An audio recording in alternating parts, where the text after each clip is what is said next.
اس کے مطابق کھوجی بابا چراغ دن علل صبح اٹھنے کا عادی ہے۔ وہ ہوائج ضروریہ کے لیے کھیتوں کی جانب نکل گیا تھا۔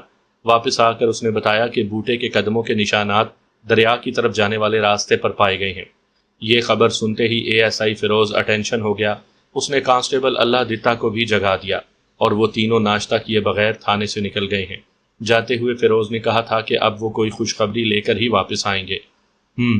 میں نے پرسوچ انداز میں گردن ہلائی، پھر پوچھا، انہیں رات میں کھانے پینے اور آرام کرنے کے حوالے سے کسی قسم کی کوئی تکلیف تو نہیں ہوئی؟ ASI نے پروسوک انداز میں جواب دیا، ہم نے پوری طرح ان کا خیال رکھا تھا ملک صاحب۔ شاباش، میں نے اس کی کارکردگی کو سراہتے ہوئے کہا۔ محکمہ جاتی وسائل سے 2-4 مہمانوں کا خیال رکھنا ہماری ڈیوٹی کا حصہ ہے۔ میری دعا ہے کہ فیروز کو بوٹے کے بارے میں کوئی مفید اور حوصلہ افزا صورتحال ہی سے واسطہ پڑے۔ بیچارہ پہلے ہی بڑی دربدری کے بعد یہاں پر پہنچا تھا۔ ASI نے کہا، ملک صاحب، امید تو یہی ہے کہ فیروز کو کامیابی ہوگی۔ اللہ کرے ایسا ہی ہو، میں نے خلوص دل سے کہا۔ تھوڑی دیر کے بعد ASI میرے کمرے سے رخصت ہو گیا۔ میں روزمرہ کی مصروفیات میں مشغول ہو گیا۔ مجھے ضروری کام نمٹاتے ہوئے زیادہ دیر نہیں ہوئی تھی کہ کانسٹیبل شاہد علی نے میرے پاس آ کر بتایا، ملک صاحب، چاچا کرمو فوری طور پر آپ سے ملنا چاہتا ہے۔ یہ چاچا کرمو کون ہے؟ میں نے پوچھا، اور مجھ سے فوراً ملنے کی وجہ کیا ہے؟ کانسٹیبل نے میرے سوالات کا جواب دیتے ہوئے بتایا، کرمو کا اصل نام تو کرم دین ہے، وہ یہیں لالیکا ہی کا رہنے والا ہے۔ وہ آپ سے اس لیے ملنا چاہتا ہے کہ گزشتہ رات اس کے گھر میں چوری ہو گئی ہے۔ چوری؟ بے ساختہ میرے منہ سے نکلا۔ جی ہاں، کانسٹیبل نے بتایا، چور چاچا کرمو کا جمع جتھا سب لے کر چلے گئے۔ بیچارہ بہت پریشان ہے، اس کے تو آنسو نہیں رک رہے۔ میں نے اسے برآمدے میں بینچ پر بٹھا رکھا ہے۔ کانسٹیبل کی وضاحت کے دوران میں میرا ذہن چور اور چوری کے الفاظ اور ان الفاظ کے مفہوم میں الجھا رہا۔ گزشتہ رات اور ابھی تھوڑی دیر پہلے تک مویشی چور بوٹے کا ذکر ہوتا رہا تھا، اور اب کرمو چاچا کے گھر میں چوری کا تذکرہ ہو رہا تھا۔ اس وقت میرا دماغ بہت تیز رفتاری سے کام کر رہا تھا۔ میں نے کانسٹیبل سے کہا، فریادی کو اندر بھیجو۔ جی، کس کو اندر بھیجوں ملک صاحب؟ فریادی کو، میں نے ایک ایک لفظ پر زور دیتے ہوئے کہا، وہ شخص جو باہر برآمدے میں بیٹھا ہے۔ اوکے سر، میں سمجھ گیا، کانسٹیبل نے سلوٹ مارتے ہوئے کہا۔ میں کرمو چاچا کو ابھی آپ کے پاس بھیجتا ہوں۔ چند لمحات کے بعد کرم دین سراپائے فریاد بنا میرے سامنے موجود تھا۔ میں نے اس کی خستہ حالت کو دیکھتے ہوئے اسے کرسی پر بیٹھنے کو کہا۔ تھوڑی سی ہچکچاہٹ کے بعد وہ بیٹھ گیا۔ کرم دین عرف چاچا کرمو تیبند اور کرتے میں ملبوس تھا، رنگت گندمی اور ہاتھ پاؤں مضبوط۔ اس کی عمر کا اندازہ میں نے 45 اور 50 کے درمیان لگایا، جو ازاں بعد درست ثابت ہوا۔ وہ لگ بھگ 47 سال کا تھا۔ میں نے اس کے چہرے پر نگاہ جماتے ہوئے سوال کیا، کرم دین، سنا ہے تمہارے گھر میں چوری ہو گئی ہے، کیا کچھ گیا ہے؟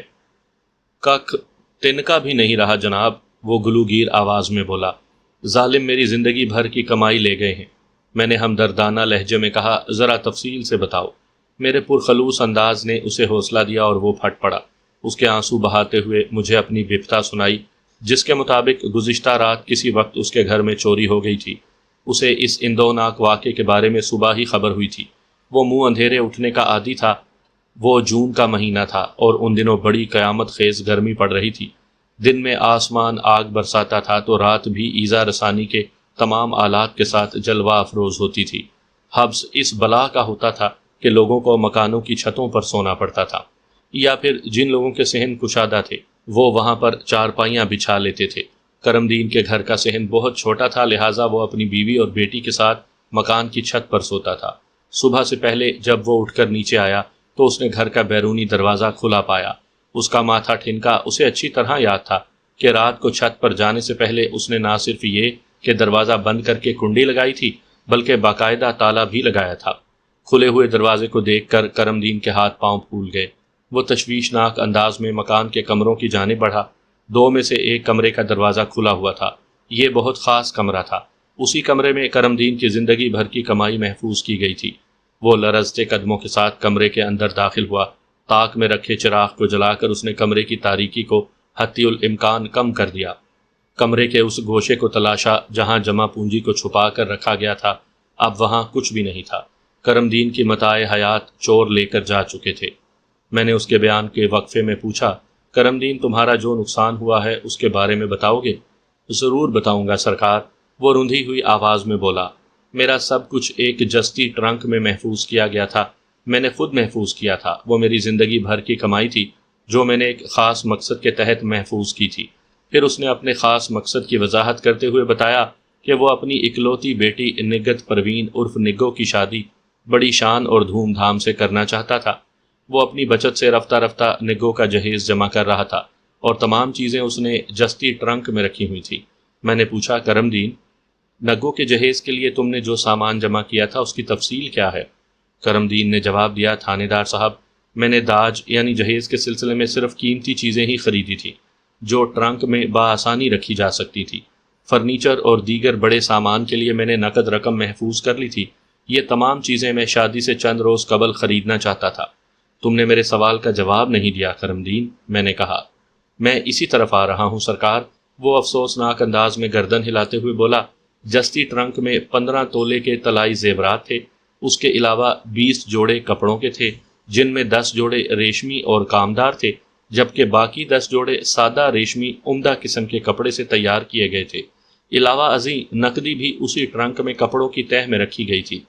نقد رقم کتنی تھی؟ میں نے پوچھا۔ کرم دین نے جواب دیا، پورے 5,000 روپے تھے سرکار۔ میں چونکا۔ اس زمانے میں 5,000 روپے اچھی خاصی رقم تھی۔ پھر 15 تولے سونے کے زیورات بھی بڑی اہمیت رکھتے تھے، اس پر 20 جوڑے قیمتی کپڑوں کے۔ یہ تو ایک شاندار شادی کی تیاری نظر آتی تھی۔ واضح رہے کہ وہ بہت سستا زمانہ تھا۔ اس وقت سونے کا بھاؤ لگ بھگ 80 یا 90 روپے تولہ تھا۔ 5 روپے کی نہایت اعلیٰ کوالٹی کی ایک من گندم مل جاتی تھی۔ اسی تناظر میں نے کرم دین سے سوال کیا، کرم دین، تمہارا ذریعہ معاش کیا ہے؟ اس نے بتایا، میں ایک چھوٹا سا مزارہ ہوں تھانے دار صاحب، مزارے تابع مرضی مالک۔ میں نے سوالیہ نظر سے اسے دیکھا۔ وہ نفی میں گردن ہلاتے ہوئے بولا، نہیں سرکار، میں مزارہ خود کاشت قسم کا زمیندار ہوں، اللہ کا شکر ہے اس نے روزگار، عزت اور صحت دے رکھی ہے۔ کاشتکار ہوں، کاشتکاری کرتا ہوں، اللہ اللہ خیر صلاح۔ واہ، وہ بھی کیا زمانہ تھا! ان پڑھ لوگ بھی محاورے اور بولی ٹھولی سے بخوبی آگاہ تھے۔ کرم دین نے کسی مدرسے کا منہ نہیں دیکھا تھا، مگر اس نے میرے مبنی بر محاورہ سوال کا جواب بھی با محاورہ وہی دیا تھا۔ اب تو وہ دور خواب و خیال ہو کر رہ گیا ہے۔ میں نے پوچھا، کرم دین، جب تم نے دیکھا کہ کمرے سے جستی ٹرنک غائب ہے تو پھر تم نے کیا کیا؟ میرا تو جناب دماغ ہی گھوم گیا تھا۔ وہ قدرے ٹھہرے ہوئے لہجے میں گویا ہوا۔ میرے دوستانہ اور ہم دردانہ رویے نے اسے خاصا حوصلہ بخش دیا تھا۔ وہ بات کو آگے بڑھاتے ہوئے بولا، تھانے دار صاحب، میں بھاگم بھاگ چھت پر گیا اور جھنجھوڑ کر اپنی گھر والی کو جگا دیا۔ زینت ہڑبڑا کر اٹھ بیٹھی۔ میں نے جب اسے صورتحال سے آگاہ کیا تو وہ فوراً دوپٹہ سنبھالتے ہوئے میرے ساتھ نیچے آئی۔ پھر جب اس نے کمرے میں جستی ٹرنک کو غیر موجود پایا تو ہائے ہائے کرنے لگی۔ وہ چوروں کو کوس رہی تھی۔ اسی شور و غل سے نگو کی آنکھ بھی کھل گئی اور تھوڑی ہی دیر کے بعد وہ بھی ہمارے پاس پہنچ چکی تھی۔ پھر کیا ہوا؟ میں نے سوال کیا۔ کرم دین تھوک نگلتے ہوئے بولا، ہونا کیا تھا جی، ہمارے شور شرابے سے آنے والے آس پاس کے لوگ بھی ہماری جانب متوجہ ہو گئے۔ اس وقت سپیدہ سحر نمودار ہو رہا تھا۔ دیکھتے ہی دیکھتے میرا گھر لوگوں سے بھر گیا۔ پھر چوروں اور ٹرنک کے بارے میں باتیں ہونے لگیں، اور اب میں آپ کے پاس بیٹھا ہوں۔ کرم دین کی تفصیل اختتام پذیر ہوئی تو میں نے پوچھا، تمہارا جو جستی ٹرنک چوری ہوا ہے اس میں کوئی تالا وغیرہ بھی لگا ہوا تھا؟ جی سرکار، بہت مضبوط تالا لگایا گیا تھا۔ میں نے سوال کیا، کیا تمہیں کچھ اندازہ ہے چوری کس نے کی ہوگی؟ نہیں تھانے دار صاحب، وہ نفی میں سر ہلاتے ہوئے بولا، کسی سے تمہاری دشمنی ہے؟ میں نے تو ہمیشہ لوگوں کو دوست بنانے کی کوشش کی ہے۔ میں نے پوچھا، یہ بات تمہارے علاوہ اور کون جانتا تھا کہ جستی ٹرنک میں تم نے قیمتی سامان اور طلائی زیورات وغیرہ رکھ چھوڑے ہیں؟ اس نے جواب دیا، یہ بات صرف 3 افراد کو معلوم تھی۔ پھر اس نے وضاحت کی، یعنی میں، میری گھر والی اور نگو۔ ہم تینوں کے علاوہ کوئی نہیں جانتا تھا کہ میں نے نگو کی شادی کے سلسلے میں کیا کچھ جمع کر رکھا ہے۔ کیا تمہیں یقین ہے کہ تمہاری بیوی یا بیٹی نے کسی شخص سے جستی ٹرنک کے بارے میں کچھ نہیں کہا ہوگا؟ میں نے کریدنے والے انداز میں کہا۔ وہ مضبوط لہجے میں بولا، میں نے انہیں اس معاملے میں سختی سے زبان بند رکھنے کی تاکید کر رکھی تھی، اور مجھے امید ہے انہوں نے میری تاکید کو ذہن میں رکھا تھا۔ ویسے میں نے اپنی تسلی کے لیے زینت اور نگو سے یہ سوال آج صبح کیا تھا۔ ان دونوں کا ایک ہی بیان ہے، انہوں نے اس سلسلے میں اپنی زبان ہی بند رکھی تھی۔ میں نے مزید چند سوالات کے بعد کرم دین کو باہر بیٹھنے کی ہدایت کرتے ہوئے کہا، میں ابھی تمہارے ساتھ چلتا ہوں، وقوع کا جائزہ لینا بہت ضروری ہے، باقی کارروائی اس کے بعد ہوگی۔ وہ مطمئن انداز میں میرے کمرے سے نکل گیا۔ میں نے ایک کانسٹیبل کو بھیج کر ASI کامی شاہ کو اپنے پاس بلا لیا۔ کامران محمود عرف کامی شاہ نہایت فرض شناس اور ذمہ دار پولیس اہلکار تھا۔ اس کے والد بڑے شاہ صاحب برٹش پولیس میں تھے۔ پاکستان کے قیام کے بعد وہ پاک پولیس میں آ گئے تھے۔ اب بڑے شاہ صاحب ریٹائر ہو چکے تھے۔ کامی شاہ کا تعلق منڈی صادق گنج کے علاقے موزہ مدھانی والا سے تھا۔ کامی شاہ چند لمحات کے بعد میرے پاس موجود تھا۔ میرے تھانے میں سب سے زیادہ فعال اور جرأت مند نوجوان افراد میں کامی شاہ کا نمبر پہلا تھا۔ میں نے مختصراً کامی شاہ کو کرم دین کے گھر ہونے والی چوری کی واردات سے آگاہ کیا، پھر کہا ہمیں فوراً موقع واردات پر پہنچنا ہے۔ ٹھیک ہے ملک صاحب، وہ پرجوش انداز میں بولا، میں 10-15 منٹ میں روانگی کی تیاری کر لیتا ہوں۔ جب تک کامی شاہ واپس آتا میں نے اپنے سامنے میز پر پھیلے ہوئے کاغذات کو متعلقہ جگہوں پر رکھا، پھر ہم کرم دین کے ہمراہ اس کے گھر کی طرف چل دیے۔ سامعین کرام، آپ سن رہے ہیں ملک صفدر حیات کی تفتیشی داستانوں کے سلسلے میں ایک دلچسپ اردو داستان جس کا نام ہے دست نسواں۔ یہ اس سلسلے کی پہلی قسط ہے۔ مجھے امید ہے آپ کو میری یہ کاوش پسند آئے گی۔ آپ نے اگر ابھی تک میرا چینل کہانی گھر سبسکرائب نہیں کیا تو ابھی میرے چینل کو سبسکرائب کر کے بیل نوٹیفیکیشن آن کر لیجئے تاکہ آنے والی ہر نئی کہانی کی اطلاع بر وقت آپ تک پہنچ سکے۔ کرم دین عرف کرمو کا گھر ایک عام سا مکان تھا۔ پیچھے 2 کمرے تھے۔ کمروں کا ایک ایک دروازہ صحن میں کھلتا تھا، جبکہ دونوں کمروں کی درمیانی دیوار میں بھی ایک دروازہ موجود تھا۔ صحن بہت مختصر تھا، جس کے ایک کونے میں رسوئی نما باورچی خانہ بنا ہوا تھا۔ باورچی خانے کے دروازے کے باہر چھوٹا سا کھرا بنایا گیا تھا جہاں برتن وغیرہ دھوئے جاتے تھے یا پھر کپڑوں کی دھلائی ہوتی ہوگی۔ میں نے کرم دین کی میت میں اس کمرے کا تفصیلی جائزہ لیا جس کے اندر جستی ٹرنک رکھا گیا تھا۔ کرم دین نے اس جگہ کی نشاندہی بھی کی جہاں مذکورہ ٹرنک پڑا ہوا تھا۔ کرم دین کی زبانی معلوم ہوا کہ جس کمرے میں ٹرنک موجود تھا اس کا بیرونی دروازہ ہمیشہ بند رکھا جاتا تھا۔ اس کمرے میں آمد و شد کے لیے وسطی دیوار میں موجود دروازہ استعمال کیا جاتا تھا۔ کمرے کی حالت سے پتہ چلتا تھا کہ چور کو جستی ٹرنک تلاش کرنے میں کسی قسم کی دقت کا سامنا نہیں کرنا پڑا تھا۔ کمرے میں موجود ہر شے اپنی مناسب جگہ پر رکھی نظر آ رہی تھی۔ اس سے ایک بات واضح ہو کر سامنے آ رہی تھی کہ چور جو کوئی بھی تھا یا تھے، وہ اس قیمتی ٹرنک کی وہاں موجودگی اور مقام سے پوری طرح آگاہ تھے، ورنہ چوری کی وارداتوں میں جائے وقوع پر خاصی افراتفری اور اکھاڑ پچھاڑ دیکھنے میں آتی ہے۔ جائے واردات کا تفصیلی نقشہ تیار کرنے کے بعد میں وہاں موجود لوگوں سے سوال جواب کرنے لگا۔ کافی کوشش کے بعد بھی کوئی ایسی بات یا اشارہ سامنے نہیں آیا جس سے چور یا چوروں کے بارے میں کسی قسم کی رہنمائی حاصل ہوتی۔ پوچھ تاچھ کے سلسلے میں نے کرم دین کی بیوی اور بیٹی سے بھی مختلف سوالات کیے۔ انہوں نے بھی اس سلسلے میں اپنی لا علمی کا اظہار کیا۔ کرم دین کی بیوی زینت بیوی نے سینہ کوبی کرتے ہوئے کہا، تھانے دار صاحب، ہم تو کسی کو منہ دکھانے کے قابل نہیں رہے۔ 10 دن بعد نگوں کی بارات آنے والی ہے، اس کے داج کا سارا سامان تو چور لے گئے، اب یہ شادی کیسے ہوگی؟ سب ٹھیک ہو جائے گا بلیے لوکے، کرم دین نے اپنی بیوی کو تسلی دیتے ہوئے کہا۔ اللہ کوئی نہ کوئی راہ نکال ہی دے گا۔ وہ ہاتھ نچاتے ہوئے عجیب سے لہجے میں بولی، اللہ تو کوئی نہ کوئی راہ نکال ہی دے گا، مگر وہ تمہارا بھائی؟ اتنا کہہ کر زینت نے معنی خیز نظر سے شوہر کو دیکھا اور بولی، فضل دین بغیر داج کے میری نگوں کی ڈولی کو لے کر نہیں جائے گا۔ تم بدگمانی کی باتیں نہ کرو، کرم دین نے کمزور سا احتجاج کرتے ہوئے کہا۔ فضل دین میرا بڑا بھائی ہے، وہ میری مجبوری کو سمجھنے کی کوشش کرے گا۔ مجبوری؟ وہ منہ بگاڑ کر بولی، اگر فضل دین کو ہماری مجبوری کا احساس ہوتا تو 15 تولے کی شرط ہی کیوں لگاتا؟ کیا نگو اس کی بھتیجی نہیں ہے؟ کرم دین نے معتدل لہجے میں کہا، میں پھر یہی کہوں گا کہ تم فضل دین کے بارے میں کسی غلط فہمی کا شکار ہو رہی ہو، بلکہ یہ تمہاری حاسدانہ سوچ ہے۔ میں کیوں حسد کروں گی کسی سے؟ یہ بات تم اچھی طرح جانتی ہو، وہ معنی خیز لہجے میں بولا۔ میں جو کچھ بھی جانتی ہوں اس میں حسد کی کوئی گنجائش نہیں نکلتی۔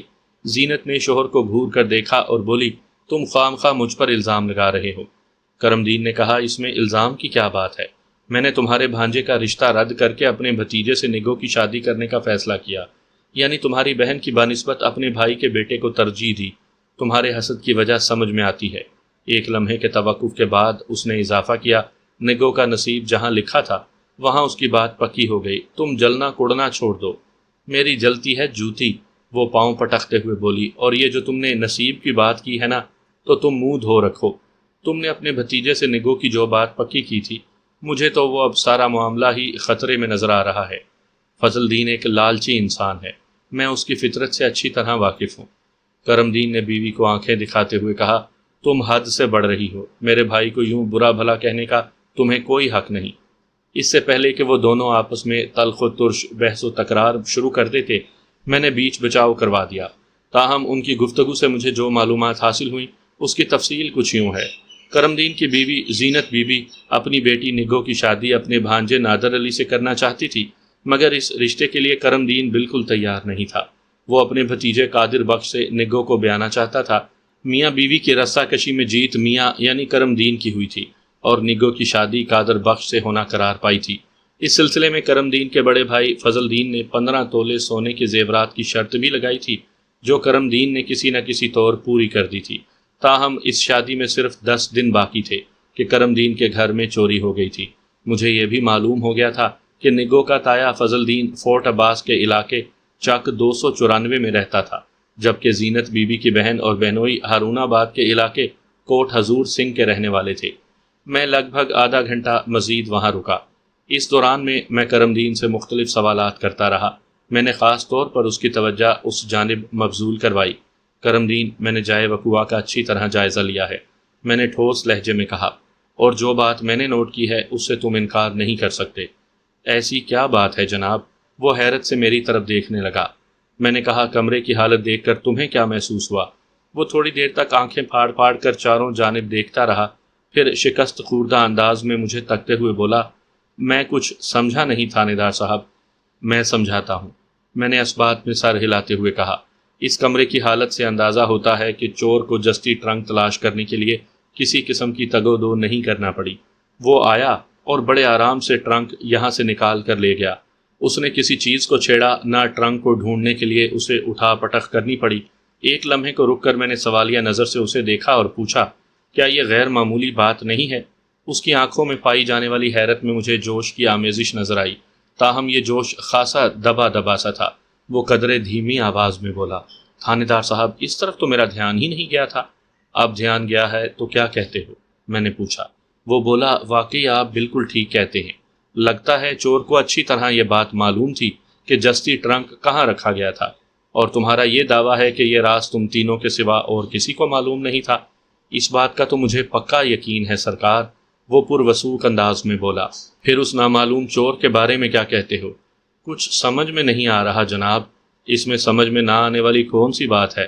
میں نے قدرے سخت لہجے میں کہا۔ چوری کی واردات کے شواہد سے تو پتہ چلتا ہے کہ چور جستی ٹرنک کے قیام و مقام سے اچھی طرح واقف تھا۔ اب دو ہی صورتیں ہیں۔ ایک لمحے کو رک کر میں نے کھوجنے والی نظر سے کرم دین کو دیکھا۔ وہ اضطراری انداز میں گویا ہوا، کون سی دو صورتیں جناب؟ پہلی صورت تو یہ ہے کہ تم تینوں میں سے کسی نے جستی ٹرنک کے راز کو افشا کیا ہے، میں نے ٹھہرے ہوئے لہجے میں کہا، اور دوسری صورت یہ ہے کہ تمہارا دعویٰ کھوکھلا ہے۔ وہ الجھن زدہ لہجے میں بولا، کون سا دعویٰ جناب؟ وہی دعویٰ کرم دین، میں نے ایک ایک لفظ پر زور دیتے ہوئے کہا، کہ تم تینوں کے سوا کوئی چوتھا شخص اس راز سے واقف نہیں۔ وہ پریشانی سے مجھے تکنے لگا۔ میں نے کہا، میری بات غور سے سنو کرم دین، اگر واقعی تم لوگوں نے کسی اور شخص کو اس جستی ٹرنک کی بھنک بھی نہیں پڑنے دی تھی تو پھر پورے وثوق سے یہ بات کہی جا سکتی ہے کہ تمہارے علاوہ بھی کوئی شخص تمہاری متاع حیات سے آگاہ تھا۔ اب وہ شخص خود چور بھی ہو سکتا ہے اور کوئی ایسا شخص بھی ہو سکتا ہے جس نے کسی چور سے تمہارے گھر میں چوری کروائی ہو۔ ایک لمحے کے وقفے سے میں نے حتمی انداز میں کہا، کرم دین، اس چوری میں کسی بھیدی کا ہاتھ نظر آتا ہے۔ وہ تائیدی انداز میں گردن ہلاتے ہوئے بولا، کہہ تو آپ ٹھیک رہے ہیں، مگر ایسا شخص کون ہو سکتا ہے؟ یہ تو تم ہی بتا سکتے ہو، میں نے کہا۔ میرے دماغ میں کوئی نام نہیں آ رہا، میں نے پرزور الفاظ میں کہا۔ کرم دین، تم نے بتایا تھا کہ جب تم بیدار ہونے کے بعد چھت سے نیچے آئے تو گھر کا بیرونی دروازہ کھلا ہوا تھا۔ اس نے اس بات میں سر ہلایا۔ میں نے بات جاری رکھتے ہوئے کہا، اور تمہارا کہنا ہے کہ رات تم نے سونے سے پہلے بیرونی دروازے کو تالا بھی لگایا تھا۔ ایک لمحے کو رک کر میں نے اس کی آنکھوں میں جھانکا اور کہا، اس سے بھی یہی بات ظاہر ہوتی ہے کہ چور تمہارے اور تمہارے گھر کے بارے میں وسیع معلومات رکھتا تھا۔ ممکن ہے اس کے پاس تمہارے گھر کے بیرونی دروازے پر لگے ہوئے تالے کی چابی بھی ہو۔ وہ بے یقینی سے مجھے دیکھنے لگا اور کمزور سی آواز میں بولا، میری سمجھ میں کچھ نہیں آ رہا تھانے دار صاحب۔ میں نے کہا، کرم دین، ابھی تھوڑی دیر پہلے تم نے اپنی گھر والی سے جو بحث مباحثہ کیا ہے، اس سے میں نے یہ نتیجہ اخذ کیا ہے کہ زینت کی بہن شائستہ بیگم تمہارے اس فیصلے سے سخت ناخوش تھی کہ تم نگو کی شادی اپنے بھتیجے قادر بخش سے کرنے جا رہے تھے۔ یہ بات تو ہے سرکار۔ وہ ہاں میں گردن ہلاتے ہوئے بولا، میری سالی شائستہ تو کیا، خود میری گھر والی زینت بھی میرے اس فیصلے پر خاصی چڑی ہوئی ہے، بات بات پر تانے دیتی ہے اور لڑائی جھگڑائی کا کوئی موقع ہاتھ سے جانے نہیں دیتی۔ کرم دین کے اس تبصرے پر زینت نے ناگواری سے گھور کر شوہر کو دیکھا، مگر زبان سے کچھ نہ کہا۔ میں نے زینت کو مخاطب کرتے ہوئے کہا، تمہاری کیا رائے ہے اس سلسلے میں؟ اس میں کسی رائے کی کیا ضرورت ہے؟ وہ منہ ٹیڑھا کرتے ہوئے بولی، جب کسی کی خواہش کو بری طرح رد کیا جاتا ہے تو ناراضگی پیدا ہو ہی جاتی ہے۔ آخر میرے بھانجے نادر علی میں کس چیز کی کمی تھی؟ وہ خوبصورت ہے، جوان ہے، صاحب حیثیت ہے، کیا نہیں ہے اس کے پاس؟ میں نے اس کی تقریر کو ہاتھ کے اشارے سے بریک لگاتے ہوئے کہا، زینت تمہارے خیال میں یہ دشمنی کس نے کی ہوگی؟ وہ الجھن زدہ انداز میں مجھے دیکھنے لگی۔ میں نے وضاحتی لہجے میں پوچھا، میرا مطلب یہ ہے کہ اس چوری میں تمہارے کسی دشمن کا ہاتھ ہو سکتا ہے۔ ظاہر ہے یہ کام کوئی دوست تو کر نہیں سکتا۔ وہ سادہ سے لہجے میں بولی، ہمارا تو کوئی دشمن نہیں تھانے دار صاحب، یہ پتہ چلانا تو آپ کا کام ہے کہ چور کون ہے اور اس نے کس دشمنی میں چوری کی ہے۔ تم ٹھیک کہتی ہو، میں نے کہا، یہ واقعی میرا کام ہے۔ چوری کی یہ واردات میرے تھانے کی حدود میں ہوئی ہے، اس کا سراغ میں لگا ہی لوں گا اور چور کو قرار واقعی سزا بھی دلواؤں گا۔ دونوں میاں بیوی شکر گزار نظر سے مجھے تکنے لگے۔ میں تھوڑی دیر مزید انہیں تسلیاں دلاسے دینے کے بعد ASI کامی شاہ کے ساتھ تھانے کی جانب روانہ ہو گیا۔ راستے میں ہمارے درمیان جستی ٹرنک کی چوری موضوع گفتگو بنی رہی۔ کامی شاہ نے کہا، ملک صاحب، میرا دھیان تو بار بار بوٹے ڈنگر چور کی طرف جا رہا ہے۔ بوٹا ڈنگر چور کی تازہ ترین واردات کے بارے میں کامی شاہ کو سب کچھ معلوم تھا۔ گزشتہ رات منچن آباد سے ASI فیروز بوٹے کی تلاش میں میرے تھانے آیا تھا اور آج صبح مجھے معلوم ہوا تھا کہ وہ بوٹے کے تعاقب میں دریا کی جانب گیا تھا۔ فیروز کے ساتھ کانسٹیبل اللہ دتا اور کھوجی چراغ دین بھی تھے۔ میں نے کہا، کامی شاہ، تم موجودہ حالات کی روشنی میں بالکل درست رخ پر سوچ رہے ہو، لیکن میں تمہارے خیال سے مکمل اتفاق نہیں کروں گا۔ وہ کیوں ملک صاحب؟ وہ اس لیے کامی شاہ، میں نے سمجھانے والے انداز میں کہا، میرا یہ تجربہ ہے کہ مویشی وغیرہ کی چوری میں ملوث افراد عموماً دوسری نوعیت کی چوری چکاری میں ہاتھ نہیں ڈالتے۔ ان کا اپنا ایک مخصوص میدان اور طریقہ واردات ہوتا ہے۔ وہ مالکان کی نظر بچا کر خصوصاً رات میں ڈھور ڈنگر چوری کرتے ہیں اور کسی دوسرے علاقے میں جا کر انہیں فروخت کر دیتے ہیں۔ چوری کے مال کے دام اگرچہ اچھے نہیں ملتے، تاہم مال کو جلد از جلد ٹھکانے لگانے کی اہمیت ہوتی ہے۔ اس سلسلے میں مویشی چوروں کے خریدار بھی مخصوص ہوتے ہیں۔ ہو سکتا ہے بوٹا یہاں موزہ لالیکا میں چوری شدہ بھینسیں فروخت کرنے آیا ہو اور اب کسی اور طرف نکل گیا ہو۔ وہ اس بات میں سر کو جنبش دیتے ہوئے بولا، میں آپ کی بات کو یکسر رد نہیں کر سکتا ملک صاحب، مگر میرے ذہن میں وہی بات آ رہی ہے جو میں نے آپ کو بتائی ہے۔ چلیں دیکھتے ہیں پردے کے پیچھے سے کیا ظاہر ہوتا ہے، میں نے پرسوچ انداز میں کہا۔ ہم باتیں کرتے ہوئے تھانے آ گئے۔ یہاں ہمارے لیے بڑی سنسنی خیز خبریں موجود تھیں۔ منچن آباد والا ASI اپنے ساتھیوں کے ساتھ واپس آ گیا تھا اور میرے کمرے میں بیٹھا میرا انتظار کر رہا تھا۔ مجھ پر نظر پڑتے ہی وہ اٹھ کر کھڑا ہو گیا۔ ملک صاحب، اس نے اضطراری لہجے میں مجھے مخاطب کرتے ہوئے کہا، بوٹا تو ہمارے ہاتھ سے نکل گیا، مگر ہم دریا کے کنارے ایک لاش دریافت کر کے آئے ہیں۔ یہ اطلاع دھماکہ خیز تھی۔ میں نے پوچھا، بوٹا تمہارے ہاتھ سے نکل کر کہاں چلا گیا اور یہ لاش کا کیا چکر ہے بھائی؟ ASI فیروز نے تفصیل بتاتے ہوئے کہا، ملک صاحب، آج صبح کھوجی چراغ دین نے مجھے بتایا کہ بوٹے کے قدموں کا ایک کھرا ایک جگہ سے دریا کی جانب جاتا ہوا نظر آیا۔ میں فوراً کھوجی کے ساتھ، ایک منٹ، میں نے قطع کلامی کرتے ہوئے کہا، رات تم نے بتایا تھا کہ تم لوگوں نے اچھی طرح چیک کر لیا ہے، بوٹا اس علاقے میں داخل تو ہوا ہے مگر یہاں سے باہر جانے کے آثار نہیں ملے، اور اب تم کہہ رہے ہو کہ صبح چراغ دین نے اس کا کھرا ڈھونڈ نکالا ہے۔ اس کا مطلب تو یہی ہوا نا کہ وہ رات کسی وقت یا صبح صبح یہاں سے روانہ ہوا ہے، اور یہ بھی کہ اس کا قیام اس تھانے سے زیادہ دور نہیں رہا ہوگا۔ آپ وجہ فرما رہے ہیں ملک صاحب، فیروز نے تائیدی انداز میں کہا، میں بھی انہی خطوط پر سوچ رہا ہوں۔ افسوسناک بات تو یہ ہے کہ وہ ہاتھ آتا آتا نکل گیا۔ اب یہ بھی بتا دو کہ بوٹا کس طرف نکل گیا ہے۔ وہ بولا، ہم بوٹے کے قدموں کا تعاقب کرتے ہوئے دریا کے کنارے جا پہنچے۔ دریا کے کنارے کا یہ حصہ لالیکا اور کاسمکا کے درمیان پڑتا ہے۔ دریا کی دوسری جانب ضلع ساہیوال ہے۔ مجھے یقین ہے کہ بوٹا دریا کی دوسری سمت فرار ہو گیا ہے، کیونکہ ہم نے کنارے کے ساتھ مشرق اور مغرب جانب کافی دور تک جا کر دیکھ لیا ہے، لیکن کسی بھی طرف اس کا کھرا نہیں مل سکا۔ میں نے سوچ میں ڈوبے ہوئے لہجے میں کہا، پھر ایک فوری خیال کے تحت پوچھا، فیروز، تم نے مسروقہ 7 بھینسوں کے بارے میں کچھ نہیں بتایا۔ ایک لمحے کے توقف سے میں نے اضافہ کیا، میرا مطلب ہے ان کے کھرے کا کیا ہوا؟ فیروز نے جواب دیا، ان کا کھرا نہیں مل سکا، جس کا صرف ایک ہی مطلب ہو سکتا ہے، بوٹے نے وہ 7 بھینسیں یہیں لالیکا ہی میں ٹھکانے لگا دی ہیں اور خود دریا پار کر کے ساہیوال کی جانب نکل گیا ہے۔ یہ چور لٹیرے تیراکی کے ماہر ہوتے ہیں،